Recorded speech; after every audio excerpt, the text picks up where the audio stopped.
বাড়িয়ে অতিরিক্ত বললেন হামদান কাসীরান তাইয়িবান মুবারাকান ফি। ফিসফিসি আওয়াজে পড়ার কারণে বিশ্বনবীর কানে এটা চলে এসেছে। নামাজের পর বিশ্বনবী বললেন, আমি রুকু থেকে দাঁড়িয়ে পড়েছি, সামি আল্লাহু লিমান হামিদা।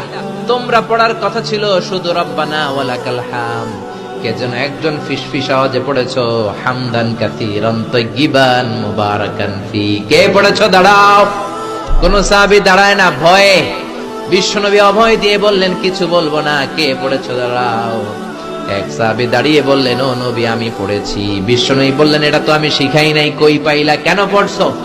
সাহাবী বলে, নবী গো, আল্লাহর তাসবিহ অল্প পড়লে আমার পোষায় না, এই জন্য আমি একটু বাড়িয়ে পড়েছি। আল্লাহু আকবার। বিশ্বনবী বললেন, ভয় পেও না, বিচলিত হয় না। নামাজরত অবস্থায় আমি দেখেছি বিদউ ওয়া সালাসুনা মালায়েকা, 30 জনেরও বেশি